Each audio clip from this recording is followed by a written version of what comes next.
let's get into our section for tonight. It's a great section in the text. We're actually on the beginning of chapter 16, Forgiveness of Illusions, True Empathy. I think a couple of weeks ago we read a couple of these paragraphs, but let's get a real jump into it. I'm just going to read those first two paragraphs and we'll quickly go through them and move on from there. It's on page 330 of the text. If you need a copy of the section, just raise your hand. Anybody need a copy? I think we've all got it there. Okay, true empathy. It says, to empathize does not mean to join in suffering, for that is what you must refuse to understand. That is the ego's interpretation of empathy, and is always used to form a special relationship in which suffering is shared.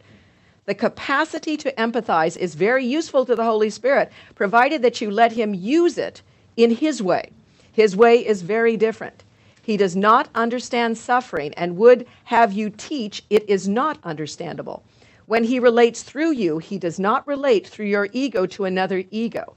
He does not join in pain, understanding that healing pain is not accomplished by delusional attempts to enter into it and lighten it by sharing the delusion.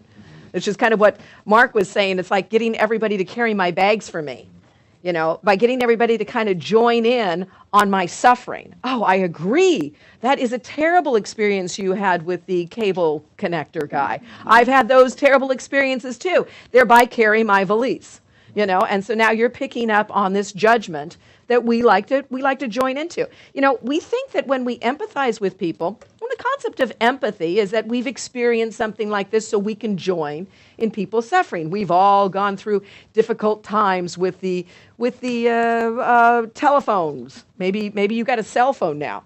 Everybody has probably called the cell phone server at some point in time. Maybe you have a computer. We've all had challenges with our buttons on the computer and probably have called I don't know, some sort of computer help lines to help us out. So we can all sit there and go, oh yeah, or the mail, or you know, it used to be we all talked about the mail. Oh, we complain about the mail, or we complain about the weather. There's always something that we can join in and commiserate in. What about hitting send and you had no intention? Oh yeah, hitting emails, sending emails too fast, you know, when you are angry and you write an email and then you send it, you know, when the wisdom should be don't send those. The wisdom should be don't write those. But the Course would say to us that a lot of times people think, well, then how do I join with people? How do I feel connected to people? But the Course would tell us it's holding the truth, not joining in suffering. And that we can understand what people are going through without going through the suffering experience. We can still relate because we have all forgotten who and what we are. We have all lost our peace. But we also know that the glory of our Father is our own.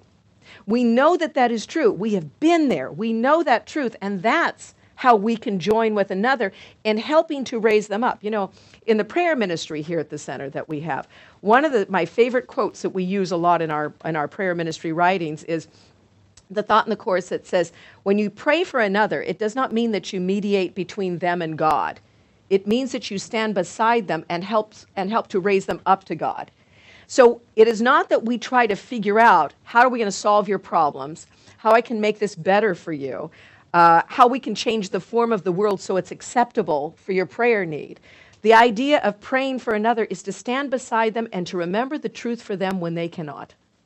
To hold the glory of God that is abiding within them, to release those thoughts of guilt and sin that they may be feeling or those judgments they may have towards another. At that moment, to hold the truth for them, that they are God's holy child in whom he's well pleased when they cannot do it for themselves. You know, that's what empathizing from the Course's perspective is really asking us to do, to release our judgment of what we think it is so that God can show us the way.